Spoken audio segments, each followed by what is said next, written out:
Hello and welcome to the Els Club, where I'm delighted to be joined by the Director of Instruction at the Butch Harmon School of Golf, Justin Parsons. We're going to be looking back on the Desert Swing, a couple of the events that have happened there, Rory's great play at the Desert Classic, and looking ahead to some of the big questions this season. A season so far, JP, that's been dominated by the myriad problems facing Tiger Woods, primarily obviously his injury problems, the fact that he had to withdraw after the first round at Torrey Pines, and obviously these chipping woes. Does Tiger have the chipping yips?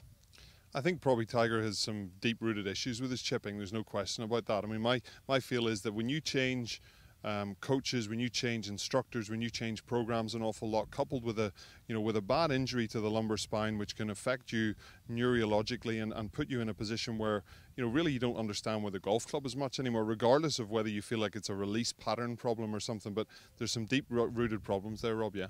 Okay, and injury-wise, obviously we don't know. He hasn't released a statement on the severity of his latest problem, but this is nothing new for Tiger. This crops up now. I think he's withdrawn 3 of the last 8 starts he's made. Are we really likely to see him anytime soon? Will he play in the Masters? Can he make any meaningful impact on the 2015 season, or should he be better off just shutting it down for a while? I think he's got to, I listened to what Butch had to say about Tiger, and Butch said the first thing we all, as golf fans, I mean, I've watched Tiger throughout my life. We're about the same age, slightly different playing careers, but about the same age. And Butch said, the main thing he has to do is get healthy. And, he needs to get away, get healthy, get his back into shape, and really structure his campaign that would come back. And, you think about it, it would be probably the most amazing sporting comeback, were he to come back now from this. But, it's looking ever less likely he's going to be able to do that. Does he commit to the swing changes, yet another overhaul of his swing? Obviously now he has to think so much about protecting his body against injury. Where does he go from here? Does he try and fix his short game? Does he try and get healthy? Does he play more tournaments to get more reps, as he always says? What do you do if you're Tiger Woods? Well, you got to think to yourself, well, when you judge where a player is, number one, you look at their form. Number 2, you look at their health. Number 3, you look at their coaching programs, where they are, what sort of state that they're in regards to what they're up to. And really, at the moment, Tiger's in a complete state of flux. He's had a lot of different coaches. He's doing some different things with different guys. Chris Como, who's a very, very knowledgeable and nice young man out in the States. Who's Chris is obviously doing his best for Tiger. But we got to remember that Tiger is the master of his own destiny. He's not one of these guys who's going to stand up and say, "Okay, tell me what to do, and I'm going to do it." And I think that's really what Tiger needs to do. He needs to find out, what it is he needs to do, and then start listening to some people and trusting some people.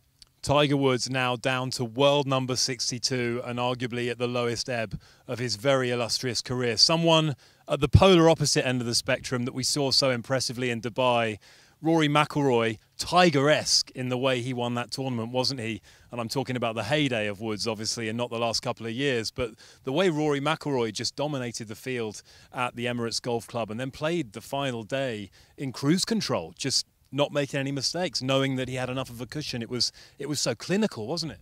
Yeah, I mean, we've seen that, and I've, speaking to Rory, I've found him to be a lot more clinical, a little bit more dominant than I had in previous years.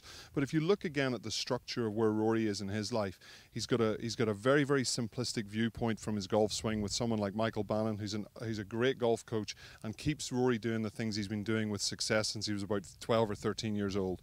He's got a really good trainer in Steve McGregor who keeps him grounded, keeps him working on the right things. They look at some biomechanical analysis, but they're not really trying to change anything. They're just trying to stabilize things, make sure Rory's strong, fit and healthy.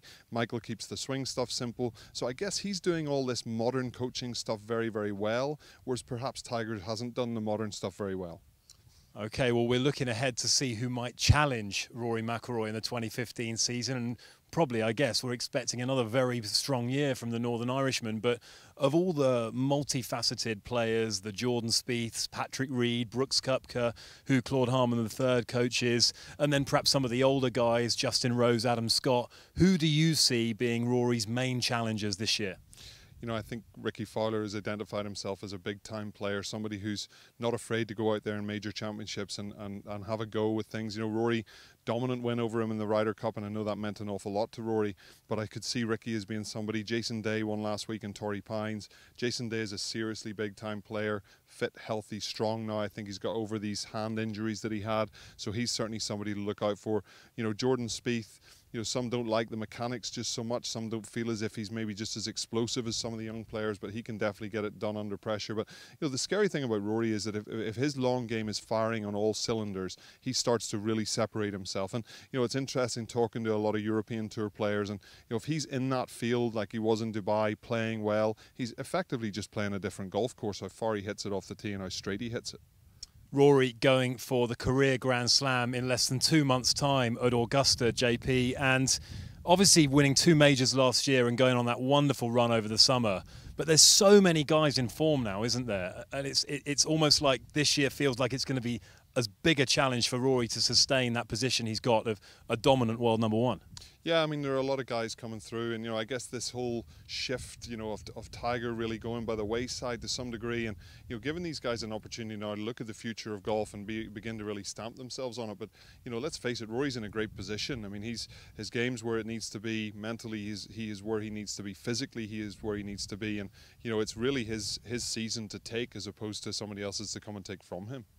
Seldom have we got to February with so many great storylines and questions really hanging above the world of golf. Can Tiger Woods make a comeback in 2015? Will Rory McIlroy complete the career Grand Slam at the age of 25 at Augusta in less than a couple of months' time? We'll be back in a couple of months to preview the Masters at Augusta. We hope to see you there. And for now, happy golfing.